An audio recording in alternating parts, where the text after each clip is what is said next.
வணக்கம் traders. So நிறையா traders வந்து லாஸ் பண்ணுறதுக்கும் ஒரு ப்ராஃபிட்டபிலிட்டிக்கு வர முடியாததுக்கும் முக்கியமான காரணம் அப்படிங்கிறது ரிப்பீட்டபிலிட்டி இல்லாதது தான். டெய்லியும் ஒரே விஷயத்தை நம்ம திருப்பி பண்ணுறது மூலமாக தான் ப்ராஃபிட் பண்ண முடியும். அந்த விதத்தில் நாளைக்கு வந்து பார்த்திங்க அப்படின்னா இன்ட்ராடேயில் டெய்லியும் ஒரே மாதிரி செட்டப்பை எப்படி நம்ம ட்ரேட் பண்ணுறது அப்படிங்கிறத பற்றி, ஸ்மார்ட் மணியை யூஸ் பண்ணி ஸ்கேல்பிங் எப்படி பண்ணுறது அப்படிங்கிறத பற்றி ஒரு வெபினார் வந்து கண்டக்ட் பண்ணுறாங்க. It is an online live webinar. 11 மணிக்கு ஸ்டார்ட் ஆகுது. சப்போஸ் நீங்கள் ஃப்ரீயாக இருக்கீங்க, உங்களுக்கு இதை கற்றுக்கணும் அப்படின்ட்டு ஒரு இன்ட்ரெஸ்ட் இருக்குது அப்படின்னா வெபினாரோட ரெஜிஸ்ட்ரேஷன் லிங்க் வந்து பார்த்தீங்கன்னா கீழே டிஸ்கிரிப்ஷனில் இருக்குது, செக் அவுட் பண்ணி பாருங்கள். வணக்கம் traders, welcome to weekly outlook வீடியோங்க. ஸோ அடுத்த வாரம் எக்கனாமிக்கல் டேட்டாவை பொறுத்து ப்ரைஸ் இந்த மாதிரி பிஹேவ் பண்ணுறதுக்கு வாய்ப்பு இருக்குது. ப்ரைஸ் ஆக்ஷனை பொறுத்து ப்ரைஸ் இந்த மாதிரி பிஹேவ் பண்ணுறதுக்கு வாய்ப்பு இருக்குது, டெக்னிக்கல் அனாலிசிஸை பொறுத்து அப்படிங்கிறத பற்றி நம்ம ஸ்மார்ட் மணி மூலமாக ஒரு அனாலிசிஸ் பண்ணிடலாம். ஸோ வாங்க நம்ம வீடியோக்குள்ளே போகலாங்க. ஸோ முதல்ல நம்ம இந்த அனாலிசிஸை பார்க்குறதுக்கு முன்னாடி சில முக்கியமான ஈவெண்ட்ஸை மட்டும் பார்த்துடலாம். முதல்ல வந்து பார்த்திங்கன்னா இந்த ரிசல்ட் சீசன் ஓரளவுக்கு எண்ட் ஆயிடுச்சு. எல்லா கம்பெனிஸுமே வந்து பார்த்திங்க அப்படின்னா ரிசல்ட்டை கொடுத்து முடிச்சிட்டாங்க. நிஃப்டி 50 கம்பெனிஸ் எல்லாமே வந்துருச்சு. இதுக்கப்புறம் மோஸ்ட்லி இந்த வாரத்தில் எந்த பெரிய மெஜாரிட்டியான நிஃப்டி 50 கம்பெனிக்கும் ரிசல்ட் இல்லை, மிட் கேப் ஸ்மால் கேப்ஸுக்கு தான் இருக்கும். ஸோ அதை பொறுத்து ஸ்டாக் ஸ்பெசிஃபிக்காக தான் வந்து பார்த்திங்கன்னா ப்ரைஸ் ஆக்ஷன் நடக்கிறதுக்கு வாய்ப்பு இருக்குது. இதை தாண்டி வந்து பார்த்திங்க அப்படின்னா குளோபல் ஈவெண்ட்ஸ்னு பொறுத்த வரைக்கும் தேர்ஸ்டே அன்றைக்கி தான் வருது. எஃப்ஓஎம்சி மீட்டிங் மினிட்ஸ் வருது. அதை கூட ரிலீஸ் பண்ணுவாங்களான்னு தெரியல. ஆல்ரெடி இன்ஃப்ளேஷன் டேட்டாவே கொடுக்காமல் ஏமாற்றி விட்டாங்க. கேட்டால் கவர்மெண்ட்டில் வேலை செய்கிறதுக்கு ஆள் இல்லைன்றாங்க. ஸோ இதுவும் வருமானு தெரியல. ஆனால் கவர்மெண்ட் ஷட்டவுன் முடிஞ்ச காரணத்தினால இது வர்றதுக்கும் வாய்ப்பு இருக்குது, பொறுத்திருந்து பார்க்கலாம். ஸோ அடுத்து பார்த்திங்கன்னா ஃப்ரைடே அன்றைக்கி மேனுஃபேக்சரிங் பிஎம்ஐ, சர்வீஸ் பிஎம்ஐலாம் வருது. ஸோ தேர்ஸ்டே ஃப்ரைடே தான் உங்களுக்கு மிக முக்கியமான டேட்டா இருக்கிறதுனால மண்டே டியூஸ்டே வெனஸ்டே இந்த 3 நாளும் பெரிய எந்த நியூஸும் கிடையாது. பேசிக்கான ஒரு டெக்னிக்கல்ஸை பேஸ் பண்ணி ப்ரைஸ் ஆக்ஷனை ஃபார்ம் பண்ணுறதுக்கு நிறைய சான்சஸ் இருக்குங்க. இதை தாண்டி முக்கியமான சில நியூஸ்ன்னு பார்த்திங்க அப்படின்னா இந்த யூஎஸ் ஹெட்ஜ் ஃபண்ட்ஸ் வந்து பார்த்திங்கன்னா அவங்களுடைய தேர்ட் குவார்ட்டரில் வந்து மெக்னிஃபிசன்ட் 7ன்னு சொல்லக்கூடிய 7 ஸ்டாக் இருக்காங்க. இந்த மெட்டா, அமேசானு, டெஸ்லா இந்த மாதிரி ஒரு 7 ஸ்டாக் இருக்குது. அந்த 7 ஸ்டாக்கில் வந்து பார்த்திங்கன்னா அவங்களுடைய ஸ்டேக்ஸை வந்து கம்மி பண்ணியிருக்கிறாங்க. இது வந்து பார்த்திங்கன்னா ஒரு பேரிஷான விஷயம். ஏன்னா இப்போது நிஃப்டி மேலே போகணுன்னா ரிலையன்ஸ், ஹெச்டிஎஃப்சி பேங்க்லாம் மேலே போனால் தானே போக முடியும். அதே மாதிரி யூஎஸ் இண்டெக்ஸ் டவ் ஜோன்ஸ்லாம் முக்கியமாக டவ் ஜோன்ஸ் எஸ்என்பி தான் ரொம்ப ஒரு ஸ்டாண்டர்ட் இண்டெக்ஸ்னு வச்சுங்களேன். எஸ்என்பி மேலே போகணுன்னா இந்த 7 ஸ்டாக் மேலே போனால் தான் போக முடியும். அதன் காரணமாக அதுலேயே அவங்க ஸ்டேக்ஸை கம்மி பண்ணியிருக்காங்கன்னா நம்பிக்கை இழக்கிறாங்களா அப்படின்னு ஒரு கேள்வி வருது. இது ஒரு லைட்டாக ஒரு பேரிஷான விஷயம் யூஎஸ் மார்க்கெட்டுக்கு. அடுத்து பார்த்திங்கன்னா இது ஒரு பாசிட்டிவான விஷயங்க. அடுத்து சுவிட்சர்லாந்தோட வந்து பார்த்திங்கன்னா இந்த டேரிஃப் வந்து கம்மி பண்ணியிருக்காங்க. இது 39% 15% வந்து ரெடியூஸ் பண்ணியிருக்காங்க. ஒரு ட்ரேட் அக்ரிமெண்ட் அப்படிங்கிறது வந்திருக்கு. அண்ட் அதை தாண்டி வந்து பார்த்திங்கன்னா இன்ஃப்ளேஷன் ஒரிஸின் காரணமாக பீஃப், காஃபி மற்றும் இதர ஃபுட் ப்ராடக்ட்ஸுக்கு வந்து பார்த்திங்க அப்படின்னா டேரிஃப்ஸ் கட் அப்படிங்கிறது நடந்திருக்கு. ஹீட்டை தாங்க முடியாட்டிருக்கு, இன்ஃப்ளேஷன் ஹீட்டை. அப்போது இந்த இன்ஃப்ளேஷன் டேட்டா அவங்க வெளியே விடல, ஆனால் அவங்களுக்கு தெரிஞ்சிருக்குன்னு நினைக்கிறேன் இவ்வளோ பிரச்சனை வந்திருக்கு அப்படின்ட்டு. அதனால தான் ட்ரம்ப் இறங்கி போகிறாரு. ஸோ மோஸ்ட்லி வரும் வாரத்தில் இந்தியாவோட வேறு ட்ரேட் டீல் ஃபைனல் ஆயிடுச்சுன்னு அடிக்கடி வந்து பேசிகிட்டு இருக்காங்க. மோஸ்ட்லி எதாவது ஃபைனல் ஆச்சுன்னா அது இன்னும் மார்க்கெட்டுக்கு ஒரு பாசிட்டிவிட்டி கொடுக்கறதுக்கு வாய்ப்புகள் இருக்குங்க. அதையுமே அந்த ட்ரேட் டாக்கையுமே வந்து நம்ம வாட்ச் பண்ணிக்கணும். அது வந்துச்சுன்னா மார்க்கெட்டில் அதுவுமே ஒரு வாலட்டிலிட்டி க்ரியேட் பண்ணுறதுக்கு வாய்ப்புகள் இருக்குது. ஸோ நியூஸை பொறுத்த வரைக்கும் இவ்வளோ தான். இப்போ நம்ம டேரெக்டாக ப்ரைஸ் ஆக்ஷன் அனாலிசிஸ்க்குள்ளே போயிடலாம். முதல்ல நம்ம மந்த்லி டைம் ஃப்ரேமுக்கு போகலாங்க. ஸோ போன மாதமே வந்து பார்த்திங்க அப்படின்னா நல்லதொரு புல்லிஷான ஒரு பிரேக் அவுட்டை தான் கொடுத்துருக்கு. பட் ஸ்டில் என்ன தான் வந்து இந்த இடத்துல லிக்விடிட்டி இருக்குது, ஒரு ரிவர்சல் வரதுக்கான சான்சஸும் இருக்குது இங்கேருந்தே. பட் அதற்கான சைன்ஸ் வரல. ஸோ சைன்ஸ் வராத வரைக்கும் நம்ம புல்லிஷாகவே இருக்கலாம். ஸோ மந்த்லி டைம் ஃப்ரேமில் வந்து பார்த்திங்கன்னா ப்ரைஸ் புல்லிஷாக தான் இருக்குது. வீக்லி டைம் ஃப்ரேமுக்கும் போனீங்க அப்படின்னா தொடர்ந்து ஒரு 2 வாரங்கள் ரிஜெக்ஷன் ஆச்சு. அதுக்கப்புறம் ஒரு செல் ஆஃப் வந்துச்சு. பட் அந்த செல் ஆஃப்லேருந்து எகிரி குதிச்சு மேலே போய் ஒரு பயங்கரமான ஒரு புல்லிஷான சைனை தான் வந்து பார்த்திங்கன்னா ப்ரைஸ் ஃபார்ம் பண்ணி இருக்குது போன வாரமும். ஸோ அடுத்த வாரத்துடைய பயாஸ் அப்படிங்கிறதே புல்லிஷ் தான். ஸோ அப்போ அடுத்த வாரத்தையே வந்து பார்த்திங்கன்னா நம்ம வந்து பை ஆன் டிப்பில் தான் இருக்கணும். ஈவன் உங்களுக்கு வந்து பார்த்திங்கன்னா ப்ரைஸில் ஏதாவது ஃபால் வந்துச்சுன்னா, அதாவது இங்கே அன்ஃபில்டு ஃபேர் வேல்யூ கேப்ஸ்லாம் இருக்குது பார்த்திங்களா, இந்த ஃபேர் வேல்யூ கேப்பை ஃபில் பண்ணுறதுக்காக வந்து மார்க்கெட் கீழே வந்தாலும் சொல்கிறேன், வருமானம் நம்மளுக்கு தெரியாது, அப்படி வந்தாலுமே இந்த இடத்துல வந்து பார்த்திங்கன்னா ஒரு நல்ல ஒரு டிமாண்ட் ஜோன் அப்படிங்கிறது இருக்குது. இப்போ ஃப்ரம் 25,640 449 வரைக்கும் ஏதாவது கீழே வந்தாலும் இங்கேருந்து ப்ரைஸ் ரிவர்ஸ் ஆகி மேலே போகிறதுக்கு அதிகப்படியான வாய்ப்புகள் இருக்குது. ஸோ பை ஆன் டிப் தான். அதே மாதிரி உங்களுக்கு ப்ரீவியஸ் வீக் ஹையை இதை தாண்டிட்டாலுமே வந்து பார்த்திங்கன்னா ப்ரைஸ் புல்லிஷ் ஆயிரும். ஃபர்தராக மேலே போகிறதுக்கு அதிகப்படியான வாய்ப்புகள் அப்படிங்கிறது இருக்குது. அண்ட் நீங்கள் பார்த்திங்க அப்படின்னா இங்கே பாருங்கள், இந்த இடத்துல உங்களுக்கு ஈக்குவல் ஹைஸுமே இருக்குது. ஸோ ரீட்டைல் ட்ரேடர்ஸோடைய ஏகப்பட்ட ஸ்டாப் லாஸ் இங்கே பாருங்கள். இந்த இடத்துல வந்து பார்த்திங்கன்னா ப்ரைஸ் வந்து ஒரு டபுள் டாப்பை போட்டிருக்கு. மேபி இன்னும் அடுத்த டைம் ஃப்ரேமில் பார்த்தா உங்களுக்கு தெரியும்னு நினைக்கிறேன். இங்கே பாருங்கள், ஸோ ஒரு டபுள் டாப் போட்டிருக்கு அப்படிங்கிற மாதிரி வந்து பார்த்திங்கன்னா நிறைய பேர் வந்து இதுக்கு மேலே ஸ்டாப் லாஸை வச்சுருப்பாங்க. ஸோ அவங்க ஸ்டாப் லாஸ் அடிக்கிறதுக்காக ப்ரைஸ் இப்போது 916 இந்த 104 வரைக்கும் போகிறதுக்கு 99.99% வந்து வாய்ப்பு இருக்குது. பட் இந்த இடத்துல வந்து பார்த்திங்க அப்படின்னா என்ன ரியாக்ஷன் வருது, ஒரு புல்லிஷ் ரியாக்ஷன் வருதா பியரிஷ் ரியாக்ஷன் வருதா அப்படிங்கிறத பொறுத்து தான் ப்ரைஸ் அங்கேருந்து கண்டினியூ ஆகுமா இல்லை ரிவர்ஸ் ஆகுமா அப்படிங்கிறத நம்மளால் சொல்ல முடியும். ஸோ அடுத்த வாரத்துக்கு ப்ரீவியஸ் வீக் ஹையை தாண்டும் போது மிக முக்கியமான ஒரு ரெசிஸ்டன்ஸ் பாயிண்ட்டாகவும் லிக்விடிட்டியாகவும் இருக்க போகிறது இந்த 26,105 கிடையாது, ஆக்சுவலி 104 அப்படிங்கிற அந்த லெவல் தாங்க. ஸோ நான் அடிக்கடி வந்து பார்த்திங்கன்னா இந்த ரியாக்ஷன் அப்படிங்கிறத பற்றி நான் சொல்லிக்கிட்டே இருப்பேன். ரியாக்ஷன் ரொம்ப முக்கியம் அப்படின்ட்டு. என்ன ரியாக்ஷன், ஒரு லிக்விடிட்டி இடத்துக்கு போனதுக்கப்புறம் எதெல்லாம் புல்லிஷ் ரியாக்ஷன் எதெல்லாம் பியரிஷ் ரியாக்ஷன் அப்படிங்கிறத பற்றி வந்து பார்த்திங்க அப்படின்னா ஒரு டீட்டெயில் வீடியோ போடலான்னு இருக்கேங்க. டைம் கிடைக்க மாட்டேங்குது. ஸோ நீங்கள் வந்து இந்த வீடியோ கீழே வந்து பார்த்திங்க அப்படின்னா ரியாக்ஷன் அப்படின்னு வந்து இல்லை எஸ்எம்சி ரியாக்ஷன் அப்படின்ட்டு வந்து கமெண்ட் பண்ணுங்கள். வெறும் ரியாக்ஷன் போட்டுறதிங்க, கொஞ்சம் ரிலவெண்ட்டாக இருக்கணும் அப்படின்னு கமெண்ட் பண்ணுங்கள். நீங்கள் இந்த கமெண்ட்டை பண்ணலை அப்படின்னாலும் கண்டிப்பாக அதோட வீடியோ நான் போட தான் போகிறேன். பட் பண்ணிங்கன்னா அது நிறைய பேர் போய் சேர்ந்து அடையும் என்னோடய வீடியோ. அது கொஞ்சம் பூஸ்ட்டாக இருக்கும் வீடியோ, இன்னும் நிறைய பேர் ரீச் பண்ணுறதுக்கு. அதுக்காக மட்டுமே சொல்கிறேன். ஸோ எஸ்எம்சி ரியாக்ஷன் அப்படின்ட்டு கமெண்ட் பண்ண மறந்துடாதீங்க. சரி, ஓகேங்க. ஸோ அப்போ பார்க்கணுன்னா கண்டிப்பாக வந்து பயாஸ் புல்லிஷாக தான் இருக்குது. பை அண்ட் டிப் தான். மார்க்கெட் ஃபர்தராக மேலே போகிறதுக்கு வாய்ப்பு இருக்குது.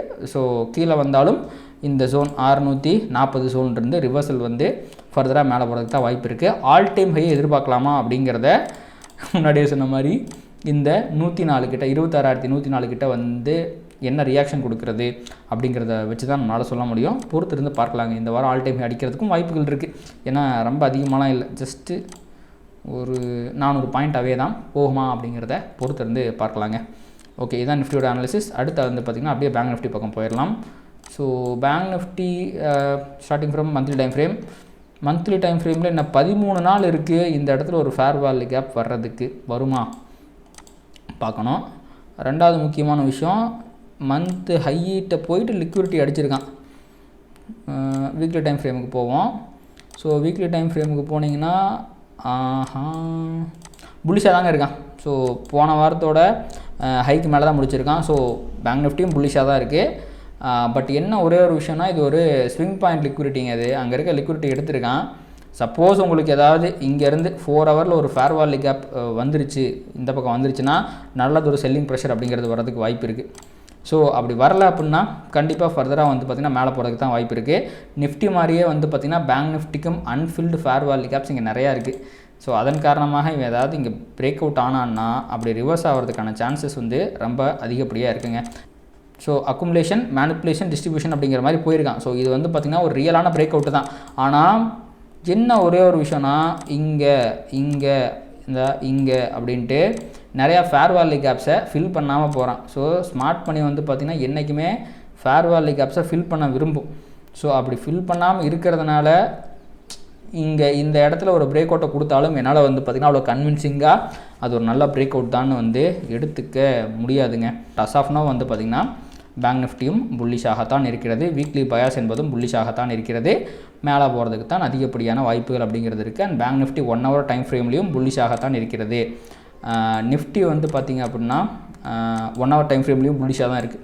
ஸோ ஹையர் டைம் ஃப்ரேமில் எல்லாத்துலேயுமே 1 ஹவர் 4 ஹவர் 1 டேன்ட்டு எல்லா டைம் ஃப்ரேம்லேயுமே நிஃப்டி பேங்க் நிஃப்டி ரெண்டுமே புல்லிஷாகத்தான் இருக்குது. எவ்வளோ தூரம் இந்த பாசிட்டிவிட்டி நீடிக்க போகுது, இந்த 26,100 ஆல் டைம் ஹை இந்த இடத்துல வரப்போகிற ரியாக்ஷன், ஆல் டைம் ஹையோட இங்கே வரப்போகிற ரியாக்ஷன் அப்படிங்கிறது நிஃப்டிக்கு ரொம்ப முக்கியம். அந்த ரியாக்ஷன் வர நேரத்தில் பேங்க் நிஃப்டி வந்து பார்த்திங்கன்னா கண்டிப்பாக பிரேக் அவுட் ஆகி மேலே போயிடுவோம். ஸோ புது all time high is loading for bank Nifty அப்படிங்கிறது தான் இங்கே ப்ரைஸில் பார்க்கும்போது கண்ணுக்கு அப்படியே தெளிவாக தெரியுதுங்க. சரி, ஓகே. நிஃப்டி பேங்க் நிஃப்டி முடிச்சுட்டு அப்படியே நம்ம வந்து பிட்காயினை மட்டும் பார்த்துடலாம். ஸோ பிட்காயின் வந்து பார்த்திங்க அப்படின்னா எதிர்பார்த்த மாதிரியே இந்த லெவல் ஆஃப் லிக்விடிட்டி எடுத்துக்கிச்சு. ஆனால் எடுத்த உடனே நல்ல ரியாக்ஷன்லாம் வரல. இப்போ வேணால் 1.5% மேலே போயிருக்கலாம். இவனுக்கு 1.5%ங்கிறதுலாம் சும்மா காஃபி குடிக்கிற மாதிரி. So we need to see an inversion of fair value gap. இங்கே பாருங்கள், இந்த இடத்துல ஒரு bearish fair value gap இருக்குது. இதை தாண்டி புனிதமானதுன்னு அவன் மேலே போயிட்டானா it is a good sign. So maybe புல்லிஷாக மேலே போகிறதுக்கு வாய்ப்பு இருக்குது. அப்படி இல்லையா 4 ஹவரில் வந்து பார்த்திங்கன்னா ஒரு புல்லிஷ் ஃபேர் வேல்யூ கேப் வரணும். ஸோ இந்த ஃபேர் வேல்யூ கேப்பை இன்வெஸ்ட் பண்ணால், அப்படி இல்லைனா புதுசாக ஒரு புல்லிஷ் ஃபேர் வேல்யூ கேப் போட்டால் பிட்காயின் மேலே போகிறதுக்கு வாய்ப்பு இருக்குது. அது வரைக்கும் கிரிப்டோ எல்லாமே உங்களுக்கு வந்து பார்த்திங்கன்னா கீழே விழுறதுக்கு தான் வாய்ப்பு இருக்குது. ஏன்னா ட்ரெண்டே பார்த்தா உங்களுக்கு கிளியராக தெரியும்னு நினைக்கிறேன். பயங்கர பெரிஷாக தான் இருக்குது. There is a hope of recovery and retracement. So எப்போவுமேங்க ஒரு மார்க்கெட்டில் இருக்கக்கூடிய ரொம்ப முக்கியமான ஒரு பேட்டர்னை சொல்கிறேன், ஞாபகம் வச்சுக்கோங்க. என்றைக்குமே மார்க்கெட் வெறித்தனமாக கீழே விழுகுதுன்னு வச்சுக்கோங்களேன், அதுக்கப்புறம் ஒரு கன்சால்டேஷனை போட்டு திருப்பி கீழே விழுதுன்னா, ஸோ இது வந்து பார்த்திங்கன்னா ரிவர்சல் சைன். ஸோ இது வந்து பார்த்திங்கன்னா அக்குமுலேஷன், மேனிப்புலேஷன், டிஸ்ட்ரிபியூஷன் ஏஎம்டி தான். அவன் மேலே போகிறதுக்கு தான் நிறைய சான்ஸ் அப்படிங்கிறது இருக்குது. பட் அதற்கான சைன்ஸ், ரியாக்ஷன் இன்னும் எதுவும் வரல. சான்சஸ் இருக்குது. ஸோ நான் சொன்னேன் பார்த்திங்களா, இன்வெஸ்ட்மெண்ட் ஃபேர் வேல்யூ கேப்பை போட்டாலோ புல்லிஷ் ஃபேர் வேல்யூ கேப்பை போட்டாலும் மேலே போகும். அது போடப்படாத வரை அண்டர் பர்ஃபார்மன்ஸ் பண்ணுறதுக்கும் இன்னும் கீழே போகிறதுக்கு தான் சான்சஸ் இருக்குது. ஸோ ரியாக்ஷனுக்காக வெயிட் பண்ணலாம். ஸோ அடுத்து பார்த்திங்கன்னா க்ரூட் ஆயில். ஸோ க்ரூட் ஆயிலுமே வந்து பார்த்திங்க அப்படின்னா வீக்லி டைம் ஃப்ரேமில் ரொம்ப வீக்காக இருக்குங்க. பட் உங்களுக்கு வந்து பார்த்திங்கன்னா கீழே ப்ரீவியஸ் வீக்கோட லோவோட லிக்விடிட்டி எடுத்துக்கிட்டு வந்து பார்த்திங்கன்னா ப்ரைஸ் மேலே போயிருக்கு. ஸோ அடுத்த வாரம் இந்த டிஸ்ட்ரிபியூஷன் மூவ் கண்டினியூ ஆகிறதுக்கு நிறைய சான்ஸ் அப்படிங்கிறது இருக்குது. அடுத்த வாரம் ஒரு புல்லிஷான ப்ரைஸ் ஆக்ஷனை எதிர்பார்க்கலாம். டுவர்ட்ஸ் இந்த 61.52 தாண்டும் போது இன்னும் ஃபர்தராக மேலே போய் 62.58 வரைக்கும் போகிறதுக்கு நிறைய சான்சஸ் இருக்குங்க. ஸோ ஃபைனலாக கோல்டை மட்டும் ஒரு எட்டி பார்த்துட்டு முடிச்சிடலாம். நான் நேற்று நியூஸில் பார்த்தேன், ஏதோ 1200 1300 விலை குறைஞ்சி போச்சு அப்படின்னாங்க. ஸோ ப்ரைஸ் வந்து பார்த்திங்கன்னா நல்ல ஒரு பியரிஷான ரியாக்ஷனை இங்கே கொடுத்துருக்கு.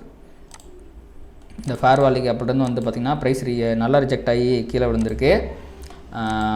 நல்ல இங்கே பாருங்கள், ஜஸ்ட்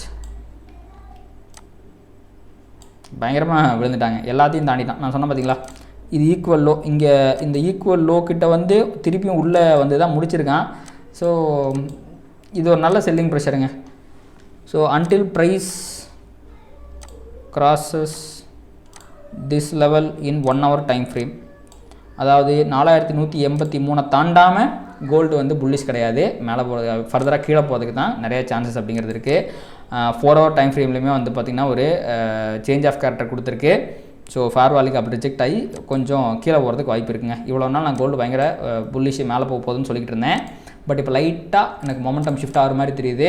இங்கே ஈக்குவல் லோஸ்லாம் வேறு இருக்குது, ட்ரெண்ட் லைன் லிக்விடிட்டி இருக்குது. இதை எடுக்கிறதுக்காக அவன் கீழே வர்றதுக்கு நிறையா சான்சஸ் இருக்குங்க. முன்னாடியே சொன்ன மாதிரி தான், இது அக்குமுலேஷன், இது மேனிப்புலேஷன், இது டிஸ்ட்ரிபியூஷன் தான். ஸோ இங்கே ஃபர்தராக கீழே விழும்போது இந்த ட்ரெண்ட் லைன் லிக்விடிட்டி கிட்ட அது என்ன ரியாக்ஷன் கொடுக்குது அப்படிங்கிறத பொறுத்து தான் ஃபர்தராக கோல்டு என்ன ஆகும் அப்படிங்கிறத நம்மளால் சொல்ல முடியுங்க. ஸோ என்ன போகுதுங்கிறத நம்ம பொறுத்து வந்து பார்ப்போம். ஹோப்ஃபுல்லி நான் இங்கே பண்ண அனாலிசிஸ்லாம் உங்களுக்கு பிடிச்சிருக்குன்னு நினைக்கிறேன். இது பிடிச்சிருந்துச்சுன்னா அதை லைக் பண்ணுங்கள், கமெண்ட் பண்ணுங்கள். ட்ரேட் பண்ணுற மற்ற நண்பர்களுக்கும் அதை ஷேர் பண்ணுங்கள். அது யூடியூப் அல்காரிதம் ட்ரிகர் பண்ணி நிறையா பார்வையாளர் நம்ம சேனலுக்கு கொண்டு வந்து சேர்க்கோங்க. தேங்க்யூ.